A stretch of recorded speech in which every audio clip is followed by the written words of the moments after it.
Christmas? What the hell is this for?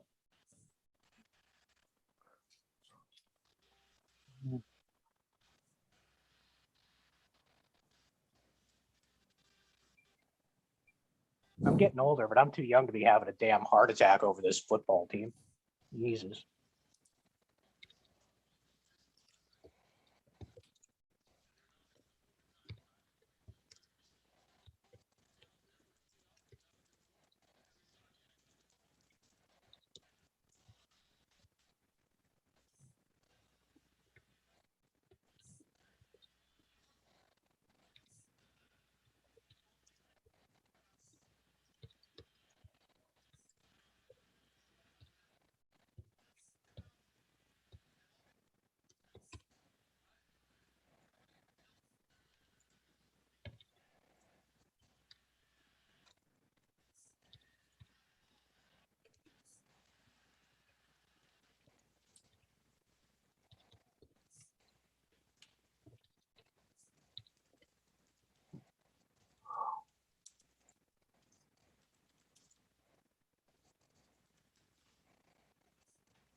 Ruby.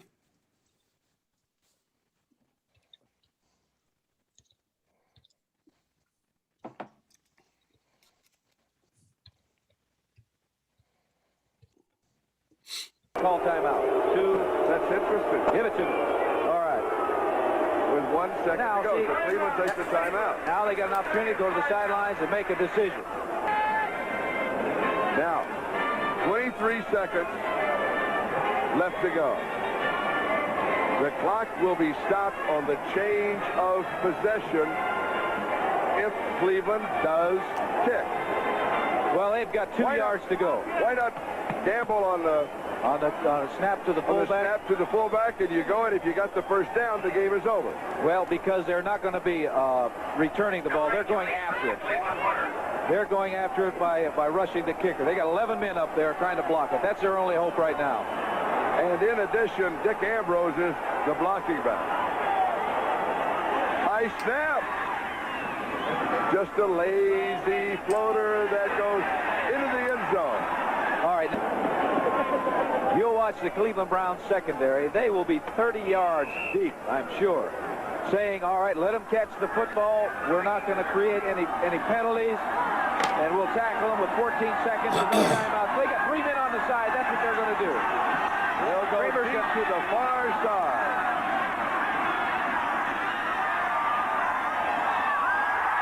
Oh, it is a lateral.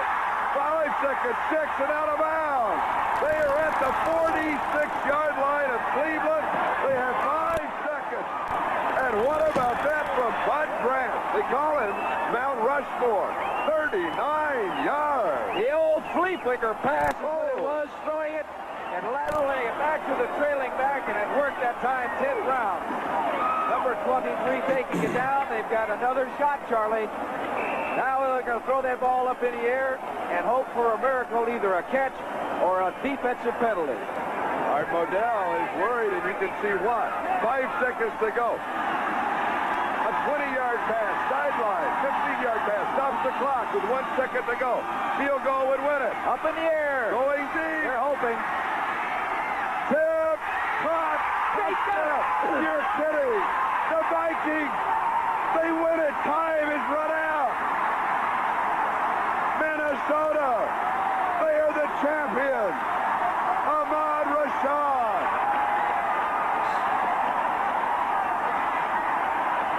Everybody in the booth is saying they win the title.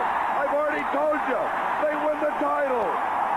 For the 11th time, Bud Grant wins the Central Division. I said a miracle, and that's what they got that time. 3 receivers on the same side. Kramer just threw that ball as long and as far, as high as he possibly could. And the man who's been doing it all day long, Ahmad, was shot. Second touchdown. This one wins it for the Minnesota Vikings. And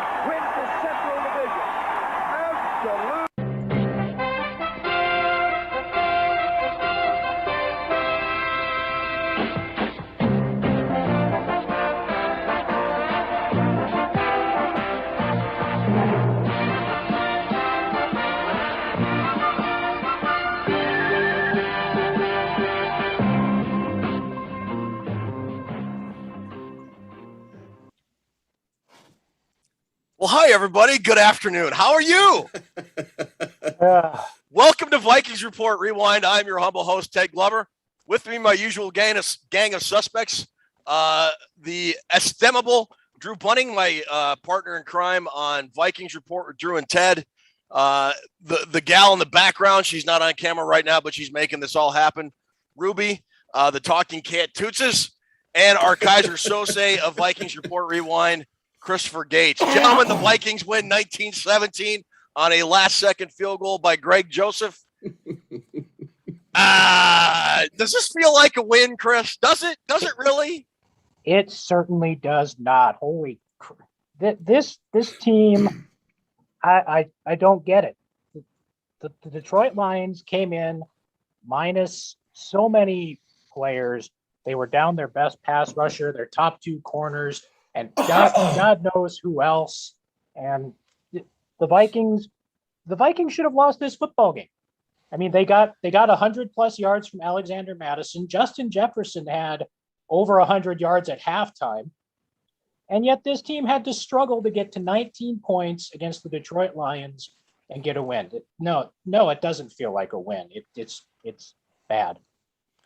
It does not feel like a win at all.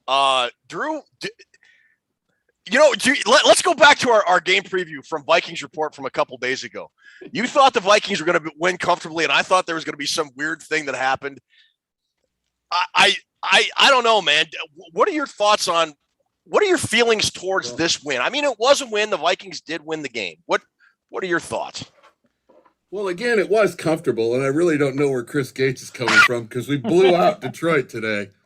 That was a resounding dismantling of the Lions. We dominated every facet of that game. Kind of like Michigan's dismantling in Nebraska last night. I know, I know you guys look at stats and everything, but there's more involved to this game than stats. I don't know what Chris is talking about. We seemed like we were in charge the whole game. We had the game in the bag. No, yeah, it's tough. I agree with Chris. It's like Detroit. We said it before the game, and we even said it on Vikings Report, the preview show, that if you lose to the Lions, it's one thing, Ted, but if you lose to a Lions team that's decimated by injuries, not only before, but during the game they had injuries. Yeah. They lost. They had both their top wide receivers out for a period of time, but in the second and third quarter at some point. If I'm the owner, I'm not thinking any better of that's probably the worst time I think of my coach after a win like that over a team you're supposed to dominate. Yeah. That was hideous. I mean, talk about the laminated sheet of mistakes. Talk about your prediction at the end of Vikings Report when you're going on that rant. The Lions are going to come down the field at the end of the game and they're going to figure all that stuff was happening. It all happened, yeah.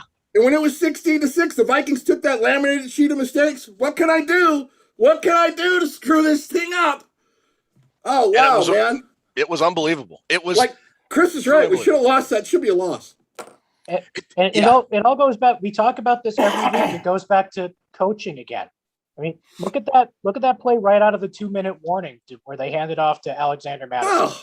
You can complain about the call. I understand. I guess part of me understands the call, but for God's sake, man, go down. Go down. You're not gonna. You got 3 guys around you. You're not gonna pick up 7 yards there. Go down. Yeah. Don't fumble the football. Hit the ground for God's sake. I think that's what Cook was telling him on the sidelines. Yeah. Yeah. So if you're the Detroit Lions, you're 0-5 and you are a 66-yard field goal and a 54-yard field goal from having 2 wins under your belt. They're like 5 plays away from being 5-0. I'm sorry. It was coming eventually, so I thought we'd get it out of the way. Good man. I just that was woo. So let's go there because there's a lot of things I want to talk about. How do you even break this thing down, Ted Glover? Well, I'm going to kind of go. I started out drive by drive because there was some stuff that happened on almost every drive, and at least in the first half. Once again, the Vikings win the toss and defer, and I don't know why Mike Zimmer is insistent about putting the Vikings defense out on the field first because 2017 defense ain't walking through that door anytime soon, boys. It sure isn't. The Lions promptly go down the field, kick a field goal, and they go up 3-0. Minnesota answered, and Justin Jefferson had a big 37-yard catch. I believe he had over 100 yards passing by halftime. And the Vikings answered, and they kicked the field goal. They were looking at a 3-3 barn burner midway through the first quarter. And the Vikings ended the Lions' second half, or the second drive, with back-to-back sacks by Everson Griffin. And at the end of the first quarter, and then that second sack was a turnover. Vikings got the ball. And at the end of the first quarter, it was 3-3. And for all the defensive players the Vikings signed in the offseason, gentlemen, my argument right now through 5 games that Everson Griffin has been the best acquisition. Yes or no?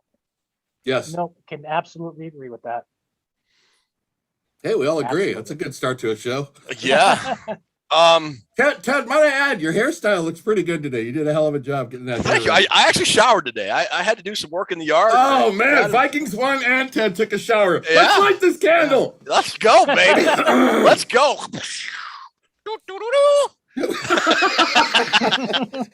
We were going to give out a prize today. Hey, So- we are gonna give out a prize. I better It's start. up to you. monitoring the You're comments. the guy that comes. You're the guy that one prize, 2 prize. It's all up to you, Ted. You're the host. All righty. So on the Vikings' second drive, you guys will be happy to know Chris Herndon's name was called for the first time. Unfortunately, it was after Adam Thielen had a catch and run down to the Lions 5, and he was called for a crackback block, nullified that, and they had to, I believe, settle for another field goal at the end of the drive. But another big piece of news, D.D. Westbrook on that very same drive had his first catch of the year. So this year's presumptive wide receiver number 3 now has one more catch at this point than last year's presumptive wide receiver number 3, Tajay Sharp. Dude, can we, instead of trading a 4th rounder for a tight end who's never going to play, can we trade a 4th rounder and get a freaking punt returner? That guy sucks. That guy is terrible punt returner. But like I said, our team's punt returner should absolutely not scare the hell out of me, but he absolutely does. I don't know what What is wrong with that? Oh. I don't get the decision making. He fields punts when he shouldn't. He doesn't field punts when I don't know. Hey, Chris, what about that punt he let go at like the 7-yard line? He let it bounce. Yeah. Let it go to the 5. It's like he's on the downing team. He's on the other, waiting to down the ball. I can't figure out what he does back there. It's office space. What would you say you do here? I don't think anybody knows. I mean, honest to God. You can't get somebody better than that to run back a punt. You can't find anybody better than that. We're not even a threat. You got to have it at least be a threat. He's no threat back there. It's baffling to me. There's so many things about this team are baffling, but Herndon was a guy that the Vikings traded. And again, I would argue this is another panic move, just like the Ngakoue trade was last year. After Irv Smith Jr. went down with his, I believe it was torn meniscus, that's going to put him out for the year. The Vikings needed a tight end, and I think Spielman overpaid for a guy that wasn't going to play. Where is he, Ted? What is the problem with him? I don't know. He's just not seeing. I mean, Conklin has sort of taken over the starting job, and he's been okay. I mean, he's not Irv Smith, but tight end playbook can't be that big, bro. I mean, no, it can't. No, it can't. Especially, I mean, and apparently the tight end playbook, when you're going one-on-one on a defensive end in the second half, is to just get pancaked and steamrolled and give him a sack. Second week in a row that happened. Great play call. Who was that to give up? I believe it was Ben Ellefson. I think it was Ellefson. Yeah, I was going to say either Ellefson or Conklin. Bad. Yeah. That was. Yeah, I don't know why we're looking on tight ends to block defensive ends one-on-one constantly. So how many scores do we have and how many drives in the first half, Ted? I think we had like 6 drives. Or is that what you're recapping right now? Yeah, Chris, do you have that information there? Because the Vikings ended up getting a field goal and going up 6-3. Yeah, let me see when I can. Let me get the. They had 11. They had 11 total drives in the game. Yeah. So the Vikings, I mean, they kind of exchanged drives, and then Christian Darrisaw came into the game. Did you guys see that? Yeah. So I see field goal on the first drive. I see field goal on the second drive. Touchdown by Alexander Madison on the third drive. And then it was just a bunch of punts. Yeah. Pretty much. We Yeah. have the standard Minnesota Vikings, 2 minutes to go, hand it off 3 times and not even try to freaking score with 2 timeouts drive. And yeah, so I think there was 5 possessions in the first half and they wound up with 3 scores. Ted. Yeah. I just want to throw out there at the end of the second quarter, what there was 40 seconds, 37 seconds, the Vikings elected to run it in the middle and just take the lead into halftime. I'm getting to that. Yeah. But they scored points at the end of the game with the same amount of time. Exactly. So they had the exact same setup at the end of the game that they did at the end of the first half. So how does Zimmer talk his way out of that? You just leave 3 points out there without trying for it? He can't. Honestly, he can't, because with 37 seconds left, the Vikings had the ball in their own 18 and 2 timeouts. Justin Jefferson had already gone over 100 yards, and he had catches of 37, 14, and 17 yards. And what does Mike Zimmer do? He runs Alexander Madison up the middle and then off to the left and kills the clock and goes in the locker room with a 13-6 lead. And literally everybody on Twitter said, yeah, that's probably not going to come back to haunt the Minnesota Vikings at all. It never does. Ever. Never have a problem with that. I mean, Yeah. the play calling, not only there to end the half, but the play calling throughout the entire game. How many times, if the Vikings run on, if I had $1 for every time the Minnesota Vikings run on 2nd and long, I would be a millionaire. I would be a millionaire. I don't know of another team, and we watch all the games. We watch the Viking games and we watch other NFL games. We're football fans. I don't know of another team that takes a 5-yard sack on first down, Chris Gates, and then runs it in the middle on 2nd and 15. No. I don't. This Can you team explain does that? every damn Explain time. that to me, Chris? I absolutely cannot. I mean, like we said, the Lions came into this game without their best pass rusher, who tore his Achilles last week and went on IR. They came into this game without their 2 best corners, Okuda and I believe it's Melifonwu, who are both on injured reserve. And yet this team continues to insist on playing 3 yards in a cloud of field turf on offense. when you have possibly the best wide receiver duo in the league, you're not attacking the opposing defense. I don't know if I'm not meant to understand it, but I don't understand it. I don't get it. Now the Vikings' incompetence to end the first half is only overshadowed by their incompetence to open the second half. I mean, the very first play, the Minnesota Vikings, and I don't think this is a coincidence. They put Christian Darrisaw in, and the Vikings go right down and score a touchdown. Is that a coincidence? Is it the Anthony Barr effect? I don't know. But the Vikings go down and they score a touchdown. To open the second half, they put Rashad Hill back in.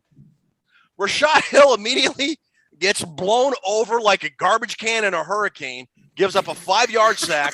On 2nd down, the Minnesota Vikings run Alexander Madison for like no gain. And then on 3rd down, they throw like a short pass. I believe it was to KJ Osborne, maybe mistaken on that one, for 4 or 5 yards. And they punt. And we begin the second half of quite possibly the worst 30 minutes in professional NFL history. I don't know. And that short pass to Osborne, the Lions lined up. The Lions lined up with 3 defensive linemen, so there's guys out there to try to shut down the screen pass if it comes. Check into something else, for crying out loud. I mean, does Cousins not have the authority to change those plays or whatever that is? I don't know. I would think. I don't get it. One of the moments of a football game. Listen to me, man. Sound like I'm. One of the moments of a football game to grab momentum is when you come out from halftime. And you can especially grab the momentum if you come out from halftime and get the ball. Now, was that the most uninspiring milquetoast drive coming out? I mean, come on, guys. That was just not. It was just 3 horrible plays. They didn't. The fans were probably more fired up than the Vikings were. They just came out in the third. That's when you. Maybe it's because we watched a lot of college ball, Ted, but that first drive in the second half, Ohio State's up by 140 points yesterday, and they come out all fired up on the first play of the second half. Yeah. I mean, the Vikings just going through the motions. What a terrible drive to open up the hat. Just horrible. It completely set the tone. Yes. For the entire second half. It set the tone for the entire second half. And as the game went on, and Detroit's offense couldn't do anything, Mike Zimmer got more and more emboldened to believe that this was the 2017 defense and just decided, you know what, we're going to run the ball. Hey, Drew, your camera's off. Can you mess with that? See if you can't fix it real quick. I don't know what happened. I think something happened to my Melifonwu. I'm not sure what's going on, but I will certainly try to figure it out. You know me, I'm a big tech guy. Anyways, but it just felt that Mike Zimmer thought 13-6, Chris, was going to be good enough to win this game. And as the second half went on, it got more and more conservative. I mean, am I wrong there? No, you're not wrong. I mean, I don't know. Like you said, we can't see like the all 22 film or anything like that. So I don't know what was coming open downfield or anything like that. But I mean, they didn't hardly even look downfield. It didn't seem like all afternoon. It was just short stuff, run the ball, short passes, and Drew and Ruby are fighting. So we'll handle this here. But I don't know why he thought a one touchdown lead was going to be sufficient there. I really don't understand it. And then it almost came back to bite Minnesota in the rear end. They were up. They got a field goal. They went up 16-6, and then Greg Joseph missed that. He made a 50. Was it a 55-yard field goal? He made the 55-yarder, and then he missed the 40. He came up short on the 49-yarder. He came up short on the 49-yarder, and then, of course, the Lions go right down and score, get the 2-point conversion. They're up 17-16, and we're down to 37 seconds, 2 timeouts. The Vikings, to their credit, you know, for as much as we blast them on there we go. Hey, you're back. Can you hear us? Toonces is fantastic. I love you. All right. So thank you, Toonces. So they go down the field, they score, and Drew, you had mentioned this earlier. At the end of the first half, they had 37 seconds left, 2 timeouts there on their own 18. With 37 seconds left in the game, down a point, they had 2 timeouts, and they were on about their own 18 to 20. It's almost the identical situation. And they managed to go down and kick a field goal and win the game. I am so done with Mike Zimmer's ineptitude at the end of the first half and at the 2-minute drill overall. I mean, I thought what he did at the end of the first half and through 59 minutes and 40 minutes and 59 minutes and 29 minutes and 40 seconds of the second half was worth firing over right now today. That's just me. No, yes or no, Drew? Chris, go ahead. No, go ahead, Drew. You're good. You're back. No, that's good takes right there. Whenever you have a chance to get points, you get it. Yes. You know what? If you got 6 seconds left in your 18-yard line and you're leading by 10, then you kind of run it and take it into the locker room with 6 seconds. What are you going to do? If you have over 30 seconds, you try to get points whenever you can because you never know you might need them. And we talk about this on this show every episode. We talk about being aggressive. Guys, they're not aggressive. They're scared off. They're scared. Zimmer's scared. I guess Kubiak's scared. They're not aggressive enough. Today, man, that wasn't a very good Lions team that was out there. They played us all the way to the end. The Lions actually probably should have won that game. The Vikings are not aggressive. When they were up 16-3, what was it? 16-6? 16-6. Their drives were just terrible. One after another, just bad. And let me point out, I want to throw this stat out at you guys. We talk about the 5-finger death punch, the stats that really stand out and punch you in the face. How about the Lions getting 4 first downs off penalties? Huge problem today. The Vikings kept giving them extra possessions. Those are 4 possessions. You're supposed to get the ball back. And to Minnesota's credit, they didn't take any advantage. They took 0 advantage of any of them. None. And they did the exact same thing. Here's something I want to throw out to you guys. And I don't know if we're ready to have this conversation yet or not. But the Minnesota Vikings and the Detroit Lions are essentially the same football team, just wearing different uniforms. Dan Campbell and Mike Zimmer are about the same type of coach. The Vikings and the Lions make about the exact same type of mistakes at the exact same moments of the game. And throughout the entirety of the afternoon, the Vikings and the Lions were trying to give this game away to each other, and nobody wanted to take it. is what it felt like to me. That is damn Skippy there. That sounds pretty accurate to me. That's what you name the show right there. Open up the show with that quote. Ted Glover is exactly right. That two teams, Ted, both looking at their laminated sheet of mistakes. Yeah. Both teams were. And you know what? I'm gonna say Campbell's a little ballsier than Zimmer. I'm not gonna say they're the same guy. He may be less experienced than Zimmer. There's no way Zimmer goes for 2 down there. Not him. No way, dude. Zimmer would have kicked it and played for the OT. Campbell was also down like 13-6 mid fourth quarter and punted in Vikings territory. I don't know. That was kind of a surrender call. But both teams tried to give this game away multiple times today. There's a quote by Zimmer that Toons has just put on the screen from Courtney. What does it say? From Courtney Cronin. Well, it wasn't the prettiest win, but a win's a win. That's the culture of the Vikings right there. It is. You know, Mike Zimmer is gonna just start beating his chest and say, "Yeah, we won. We're coming back." You know, we said this on Friday, Drew. Woo, Vikings are back. No, they're not. They're not. They should have beaten this team, as injured as they are coming into this game at 0-4, by multiple scores. And they had to pull it out on the very last second by a couple of great throws by Kirk Cousins and a great kick by Greg Joseph. I'm sorry, this was not in any way, shape, or form a great win. Look, we're all supposed to be celebrating a win. Look at Chris Gates' face right now. Yeah.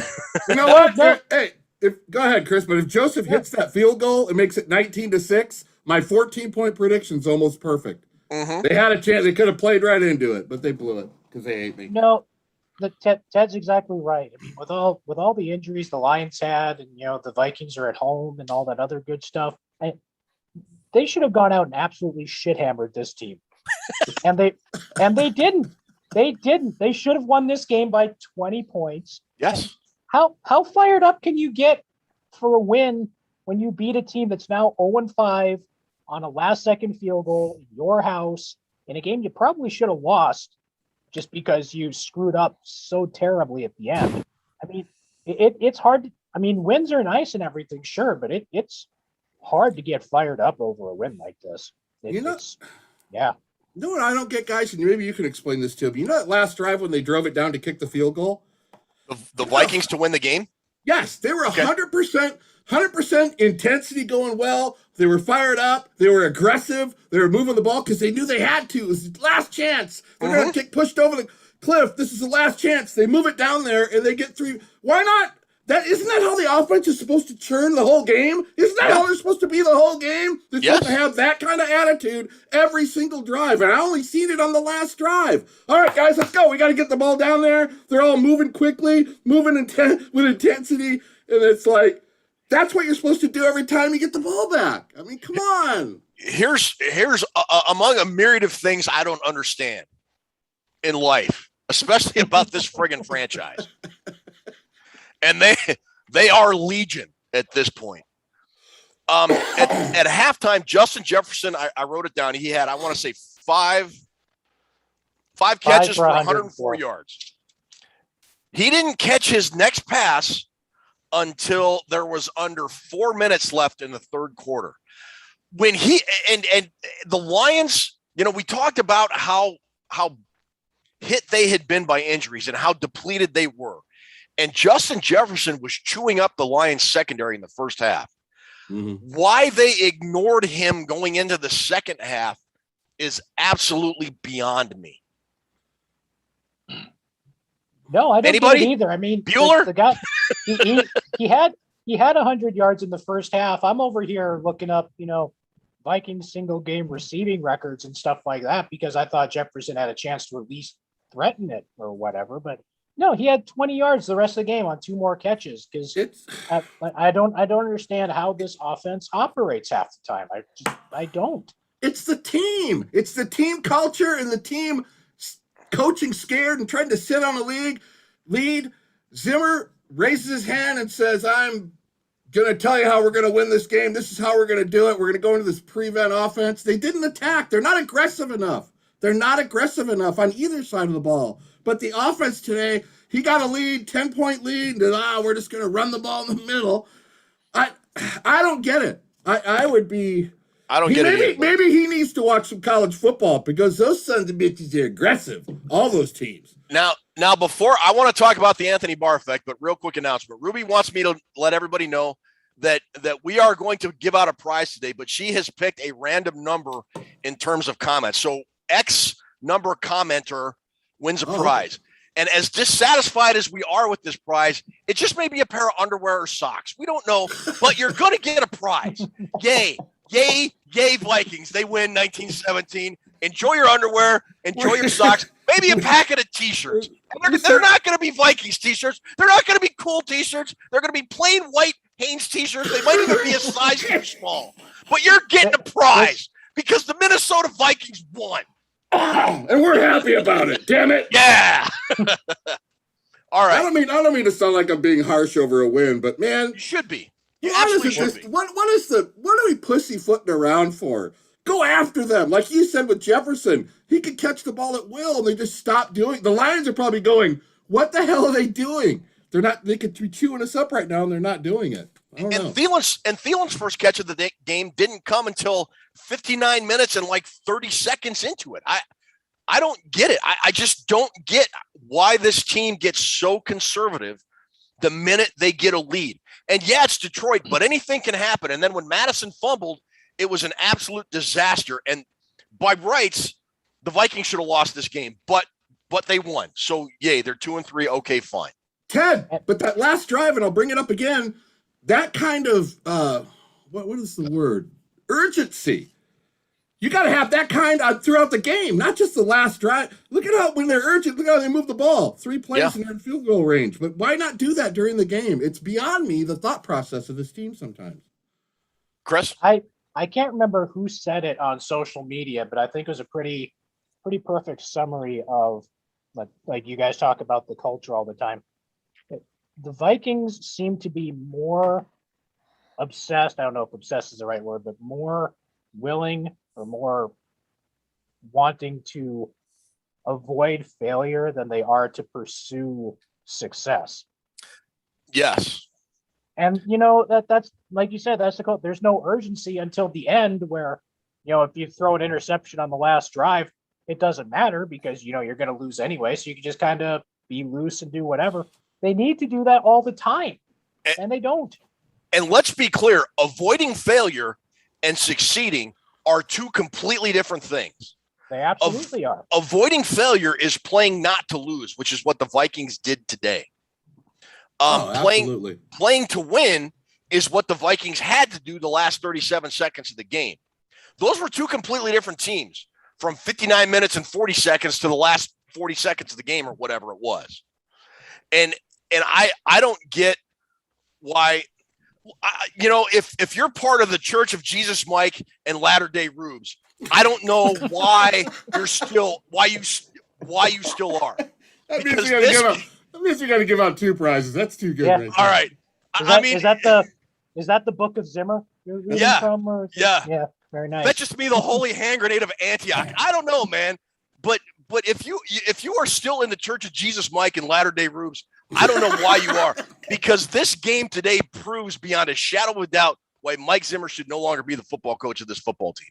He has the last word. I won. He has the last word with the Wilfs. Hey, look, I won. That's all that matters. I got the W, right? That's what he'll use. But we were driving to get that field goal, and I was looking at Ruby going, I'd probably still axing my coach after a horrible performance like this, but I don't know. That's tough. You're right, Ted. All right, so let's talk about the Anthony Barr effect. Details. Anthony Barr played his first game since like 1987 today, and we were all happy to see him out on the field. Last time he was on the field, I think, was the strike short 1987 season. Yeah, he crossed the picket line. Everybody hated him. Yeah. And everybody, Barr's defenders on social media have said you can't judge Anthony Barr by his statistics because what he does off the ball makes everybody else on the team better. So he's Wayne Gretzky. He's Wayne Gretzky then. I was really looking today, and I actually filmed 2 plays, and I put them on our Gallahorn Facebook page. And if you want to join it, hit Drew up, hit me up on Facebook, whatever. Anthony Barr got blown out. DeAndre Swift took a ball up the middle, ran for like 17 yards, and Anthony Barr got blown up by 20 yards. Second play, very much the same thing. Do you guys believe in this Anthony Barr effect, or is it just another bunch of Mike Zimmer bullshit, Chris? Absolutely not. I mean, the guy, like you said, people will say that you can't go on what's in the stat book. He had 4 tackles today. I didn't see anything super impressive from him. I mean, I don't know, it affects the depth chart. I know Nick Vigil saw a lot of snaps. Vigil actually had more tackles than Barr did today because he's been out there all year and just been playing well. But, I think, like you said, the Anthony Barr thing is more myth, legend than anything else at this point. There was a time where he was one of the big parts of the Vikings defense and did a lot of the things that helped to make the Vikings defense better, but that time's gone. I don't think he's anywhere near what he was. At least he didn't show it today. Drewster, tell me why I'm wrong about Anthony Barr. I didn't even know he was playing until you told me. I would play the guy that wants to. I'd play Vigil, but that's just me. Vigil is he's one of the few guys in this team that goes the extra mile, gives the extra effort. The Vikings have a lot of guys who just go through the motions. Patrick Peterson, well, they do because they can get away with it with Zimmer. They wouldn't get away with that with a lot of other coaches. But there was one play from Peterson. I think it was the third down the Lions had right before halftime when they were driving. They got another field goal, and Patrick Peterson had an opportunity to stop somebody like 5 yards short of a first down or whatever, and dude didn't even try to tackle him. He just kind of nudged him a little bit, and he just waltzed on down the field and got Detroit in a position for another field goal. And business decision. And when Patrick Peterson ran to the sideline, do you think Zimmer said anything to him? No. Probably not. Well, that's the problem with your culture. I don't know about the Barr thing. I'm first game since week 2 of last season, so I guess I'm going to give him more than one game to prove himself when he comes back. Wow, you're nice. He's been kind of an enigma for the last couple of years. I mean, back when he returned that fumble in overtime against Tampa Bay. I mean, that was rookie year. Yeah, 2014. I thought, what a fantastic player this guy. Hustles all the time, always around the football, great lateral speed, and always making plays. And I think he just goes through the motions like a lot of guys in this team do. It kind of looked like it, and the thing that worries me about Barr, and there's some folks in the comments saying, hey, look, it was his first game, preseason game 1, he hadn't played in a long time. And that's, look, sure. Those are fair critiques. Those are absolutely fair critiques. And maybe I'm being too hard on the dude. But he has tendonitis and arthritis in his knee. And I just think that is, if you guys remember, arthritis is what ended Sam Bradford's career essentially. And it cut short his 2017 season after that great week 1 win against New Orleans on Monday night. I'm just, I'm going to be interested to see what happens to Barr this next week. Is he going to be able to play? Is his knee going to be hurting through the bye week? And then, the remaining 11 games after the bye. So I'm honestly I'm not very encouraged or expecting a whole lot out of him this year, to be quite honest. Oh, arthritis. I'm not, but my Uncle Paulie's 91 years old and he still gets call girls. I'm not buying the arthritis thing. Yeah, but Uncle Paulie doesn't play inside linebacker in the NFL either. You know what? You get him out there. I bet he'll come up with 4 tackles one way or the other. Is he good for 15 to 20 snaps, you think? He's good for 15 or 20 anything. You stand him up before he goes to sleep, he's good for anything. That's what she said. I don't know about Barr. They're right. I mean, you want to judge him on the first game back. I'll give him a couple weeks to do it, but arthritis in your knees, Ted, that doesn't have a lot for longevity on the team. This is it for him. This is his last season here. No, and you bring up a good point about Barr his last year, Chris. For all the defensive players that the Vikings signed, they're almost all on 1-year deals. I would argue if this kind of type of play that we saw against Detroit today continues, they're going to just blow this whole thing up at the end of the year. Or you think they're going to try and re-sign a bunch of these guys? I mean, like you said, the guys that are actually here that they've signed over the last couple of years that are here on multiple year deals, I think it's Pierce and Tomlinson, and I think that's pretty much it. If we keep seeing this kind of thing, there's no reason to bring a lot of those guys back. I mean, maybe Vigil if you're done with Anthony Barr, but other than that, I mean, we don't need to see Patrick Peterson back here again. I don't think. I mean, I know the nerd types are going to tell me that he's actually done a solid job this year, but I haven't seen it. And like you said, some of those business decisions, like that tackle at the end of the first half, it just doesn't do it for me. I don't understand. If you're going to move him to safety, maybe, I don't know, but not as a corner anymore. I don't think. Here's another guy that I think has looked, and he has looked like he's kind of spent. Cooked is the cool kid phrase on social media today. Is Harrison Smith? He had a play Jared Goff threw into double coverage. Got to catch that. You got to catch that ball. Yeah, and I called him a very derogatory name. I'm not going to repeat it. Yeah, it felt like Smith was like a step late, which is why he was, wasn't in prime position to catch the ball. And I think I put on Twitter, Harrison Smith from 2 years ago makes that interception. I think the Vikings, the more I see him play this year, he just seems just late to make a tackle, just a step slow in coverage. And I just think he's closer to done than he is closer to being the Harrison Smith of 2 years ago. Ted, do they have him in a different alignment? Because it seems to me what my eyes have seen the last 2 or 3 years, I'm used to seeing Smith right around the line of scrimmage, blitzing off the edge, even on running plays, running down the line and getting the running back. He's always really active around the line of scrimmage. Seems like he's not there too much anymore. Is it just, am I missing something on that? Or no, you're not. And I think a lot of that has to do with the front four being able to get home a lot better than they were last year. And the Vikings had 5 or 6 sacks today, I believe. But they used to use him situationally. They'd use him against the run too. Yes, they did. The run is we're just getting gashed again on the run. The run defense is terrible again today. It is. I used to see him around the line of scrimmage, and then before the snap, he would drop back into coverage. Sometimes he would rush off the edge. Sometimes he would play the short zone, looking for the screen or something. He just seemed like he was everywhere, and I don't see him around the line of scrimmage anymore.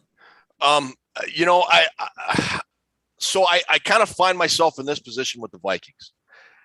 They're 2-3.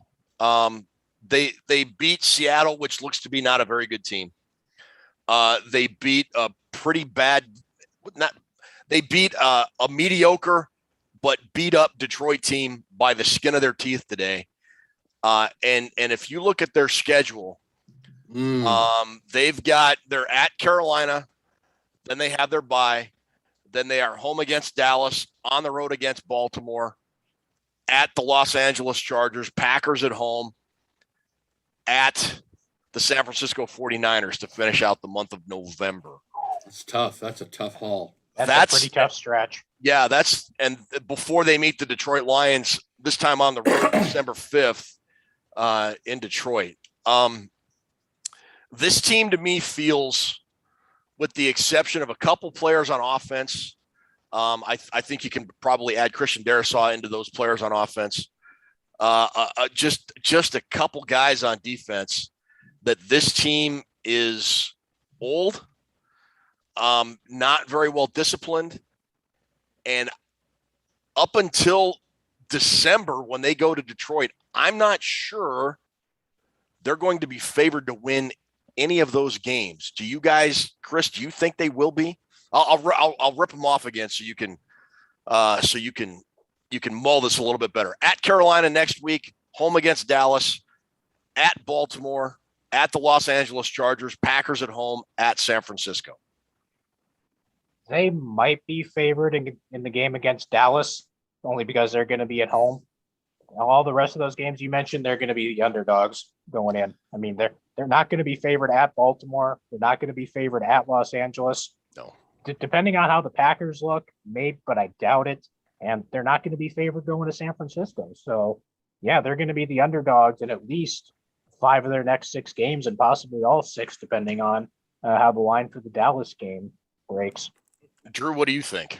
They're not going to be favored over Dallas. Dallas is going to boat race the Vikings. The Vikings can't stop Dallas's offense. I mean, come on, unless they get a bunch of injury. Look what Goff was doing to him today in the running game. Plus the running, Dallas is a really good offense. I don't see him being favored in any of those games, Ted. And I don't really know how they're going to win any of those games coming up. I mean, they got the best defense in football in Carolina. They got to play them next week. I would like to I don't see them being favored in any of those games. I want to ask you guys about the offense in itself. What is wrong with the offense? Chris, why don't you go ahead and start this one? I mean, doesn't it seem like they got a lot of potential, a lot of weapons? And I know Cook didn't play today, but it didn't look right, Ted. The offense doesn't look right. And we talked a couple weeks ago after the Arizona game and after the Seattle game that, maybe Mike Zimmer had finally gotten the hell out of the way and let the offensive people run the offense. I don't think the offensive people are running the offense anymore after these last couple of weeks because the play calling has been bad. I mean, the play calling against Cleveland was bad. The play calling today was bad. And like we said, they've got weapons. They've got Thielen. They've got Jefferson. Madison's a decent enough running back when Cook isn't in there.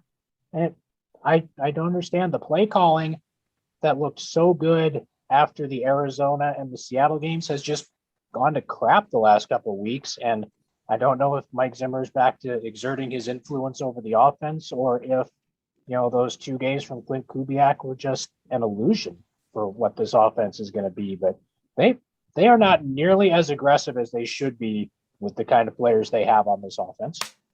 Part of me thinks Mike Zimmer is jealous of Clint Kubiak for calling 2 good games in a row and says, young man, this will not happen on my football team. I'm the head coach here, and I'm going to make things go the way I want to make things go. I'm almost the more I think about it, I'm a little bit more than half serious now. It just seems like whenever the Vikings offense gets a little bit of rhythm, they go back to this ultra conservative way of playing that just feels like Mike Zimmer telling Clint Kubiak, hey, tone it down and let the defense win. Am I wrong? No, I mean, it started out as a joke, but the more I think about it, maybe I'm honest. I'm probably not. I mean, that's you're both onto something, and I don't know whether you're both on something, but you're both onto something. Could very easily be. You guys are both right. The last 2 weeks, and Chris just mentioned it, the last 2 weeks seemed different than the other 2 weeks leading up to it, doesn't it? It seemed like with that Browns game, and I know the Browns had a good defense, and we say, a lot has to be attributed to, I think Joe Woods is his name, the defensive coordinator, called a great game against the Vikings on the Browns. Browns have good defensive personnel. Lions were beat to shit injury-wise on defense. And it just seemed like they're sluggish and slothy and sluggish. And some of these drives are just, some of those Vikings drives are just horrible. Horrible. The play calling was unbelievably inept. But last 2 weeks seems more usual.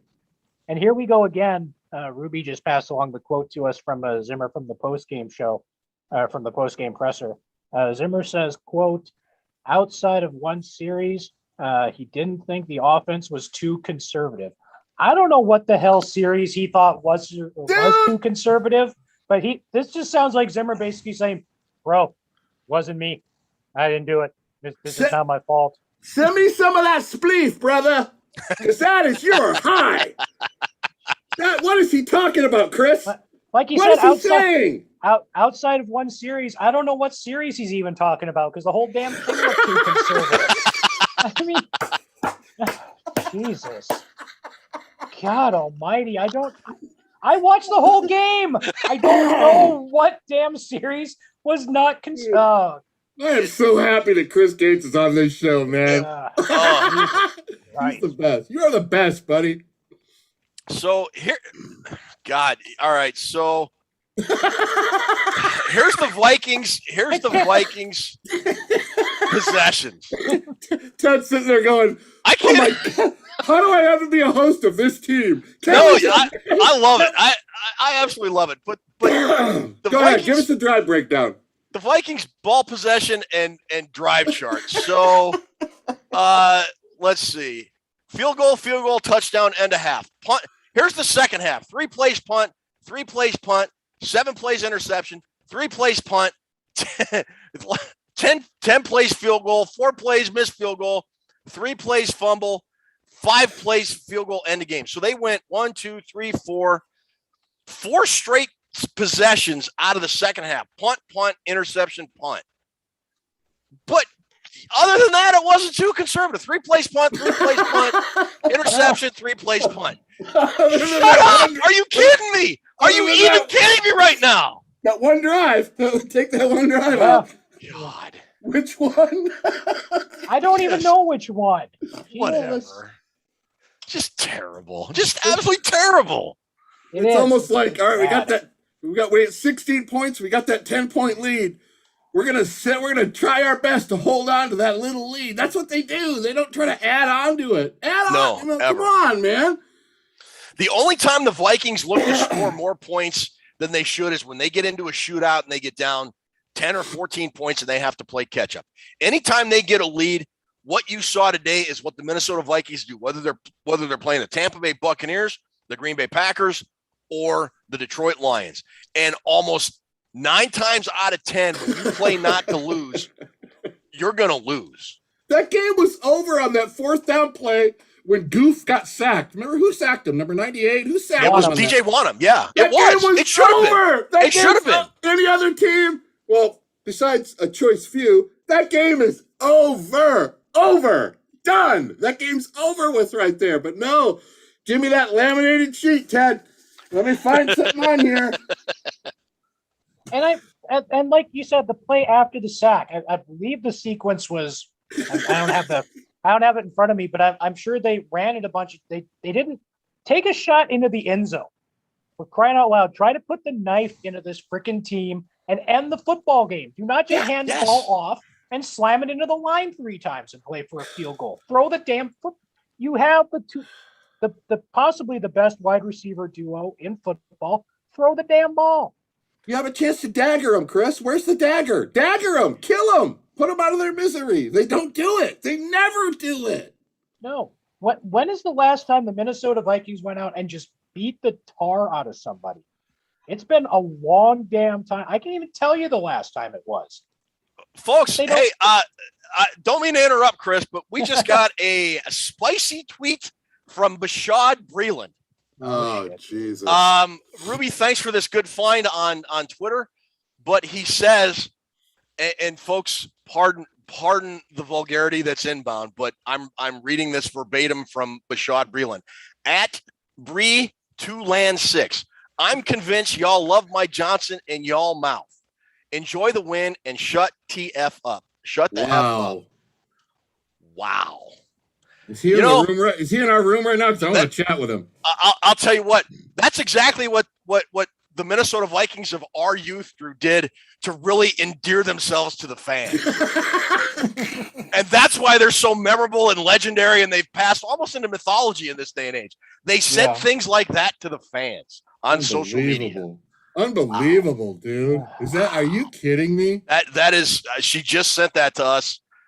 Yeah. I bet it's going to get deleted because what do guys think? What does Alan Page think when he sees something? I mean, what do these guys think when what does Carl Eller think when he sees that? That's embarrassing. That's embarrassing, Ted. Give me another word besides embarrassing. That's embarrassing as shit. Come on. Honestly, I get your point, but it doesn't matter what those guys think because they no longer play. You know who it should matter to is Mike Zimmer.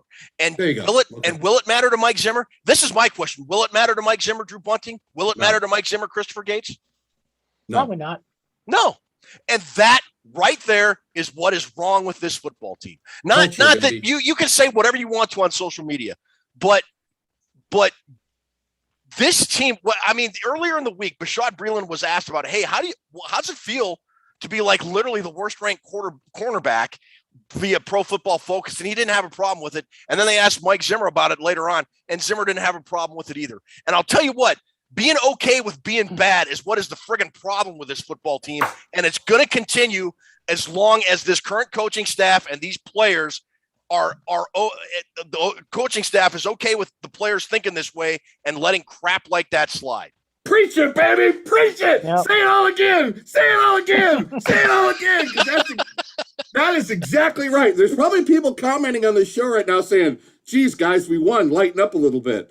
But no, we're not going to lighten up a little bit because it's not, you got to know what you're looking at. It's not about the stats. It's about what Ted Glover just said. Ted Glover is exactly right. Ted Glover. I don't know. I have another thing to say about it. If you're okay with being bad, then you're not ever going to be good. And it just feels like this coaching staff has embraced, as long as we aren't bad, we're okay. Pal, you're bad. You're bad. You are a bad football team. You are a not good football team right now. As Chris just talked about that last drive after Wanham got that sack. Andy Reid and Pat Mahomes don't even have to say anything. Pat Mahomes knows he's going to go in and go for a skinny post touchdown after that play. They don't have to discuss it because that's their culture. That's their thought process. That's what they do. The Vikings think, oh, we got a sack. Let's conservatively try to hang on to this win. You can't go. You got to attack people all the time in this league. It's the NFL, Ted. They're all good. And we talked about the next 6 games for this team, and they're probably not going to be favored in any of those 6 games. Is this guy going to be saying the same shit if this team drops 6 games in a row and suddenly finds themselves at 2-9 and the competitive portion of their season is over before Thanksgiving? Probably, because, like Ted said, nobody says anything, nobody does anything. And I don't want to be like, old man yells at cloud, get off my lawn kind of guy or anything like that. But do something about it, for Christ's sake. I mean, I know that the Vikings had 2 corners that weren't available today because they were on the COVID list, and they really didn't have any alternatives other than continuing to put Breland out there. But everybody has injuries. Every team. You got to have a different attitude than that. I mean, exactly. I would rather have a guy that is just pissed about losing all the time and not quite as bad or not quite as good as Bashaud Breeland, other than having a guy like Breeland in that attitude. And maybe it was just a momentary, just being mad, whatever. But it just feels like that is the prevailing attitude, and it's okay to be bad. And as long as you just do what's asked and don't try and excel and don't try and get better, that it's fine. And Chris, that kind of goes back to your comment from earlier that the Vikings and this starts at ownership. This starts at the Wilf ownership group. They are okay with they are better, it seems like, at not being bad or not being terrible than at being good. And those are 2 completely different things. And the Vikings are not going to get to where we want them to go as long as they embrace this current mentality, in my opinion. No, you're absolutely right. They're not. I mean, like you said, that this comes as long as the check's clear. As long as the check's clear, that's the most important thing to everyone, it seems like. And yeah. Well, and another thing that gets me is, and I meant to bring this up earlier with Christian Darasaw. He came in on that first drive where they scored and Madison scored a touchdown. His first 3 or 4 plays, I think he got smoked on his second snap. But for that drive and just about every other play he was in, he looked pretty good. He absolutely stonewalled guys that were coming off the edge when he was blocking them. And this again goes back to the thinking on this coaching staff is, okay, hey, Darasaw's doing pretty good, but let's put Rashad Hill back in. We'll put Rashad Hill back in to start the second half. We'll put Rashad Hill back in on the 2-minute drive with 2 minutes to go, going down to maybe get a field goal and win the game. And I just don't understand their thinking with personnel. I don't understand the thinking with allowing the mentality that it's just okay to be okay. I don't get it. I don't get it with any of them. And I'm done. I'm done with them all. Sorry. That's the prevailing thought process, it seems, on the team is that. Vikings win 19-17. You know what? There's no reason to be sorry. That's 26 points the last 2 weeks the Vikings have mustered, which isn't good enough. Especially against them. You had 19 points against but here's how they look at it, Ted. Zimmer will answer with, we gave up 17 points and we only allowed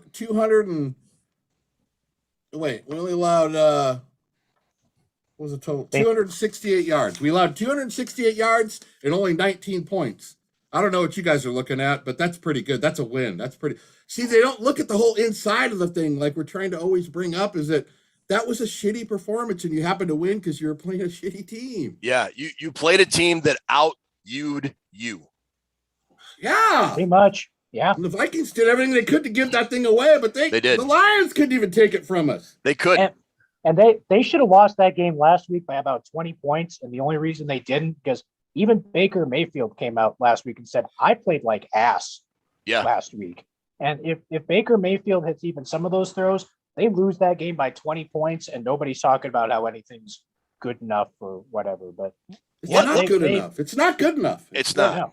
Let me ask you guys this. Drew, you answer first and then Chris. Out of the 30 other NFL teams, had the Vikings played any of those 30 other NFL teams today with that performance that got them the 1917 win against Detroit, how many times would they have won a game?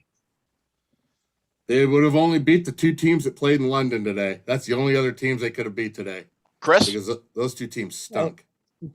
Two, maybe three. I mean, you look at a couple of these teams that aren't that great, but there are very few teams you can get away with a performance like what we saw today and still win.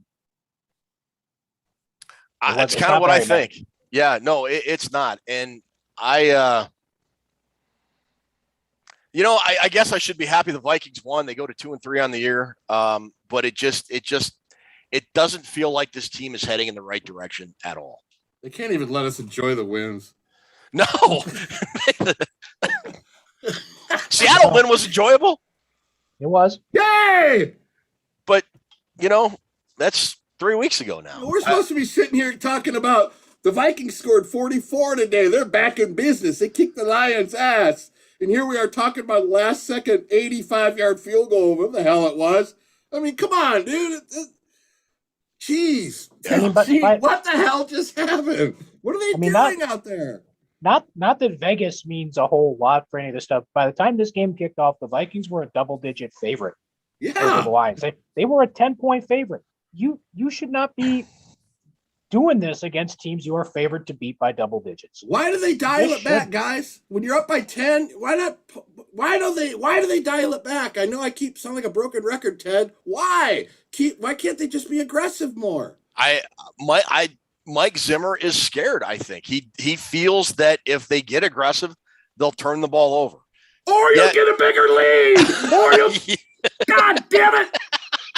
Or you'll get conservative and still turn the ball over and potentially lose the game. I wish I had an answer, man. I do not know. Christ's sake, everybody that tunes into this show, and even us, we all deserve prizes. We deserve prizes and a lot of Crown Royal and a lot of whiskey. Everybody who's a Viking fan should be allowed to drink for free. Yeah, I don't know. So anyways, well, we've been going at this about an hour. We should probably wrap this up. Yeah. Yeah, exactly. Boy, you knocked my headphones askance with that comment. You guys made me smarter today. I feel better about the win. Yeah. You guys bring up a lot of good points. I really enjoyed doing this show with you. That's my last take. I do too. Chris, you got any parting thoughts before the Vikings head to, I believe it's Baltimore, to take on the Ravens next week? Carolina? Yeah, it's Carolina. I meant Carolina. I meant the fighting Carolina McCaffreys. My bad. Are we going to beat Carolina, Ted? No. No, we're not. No. It's a road game.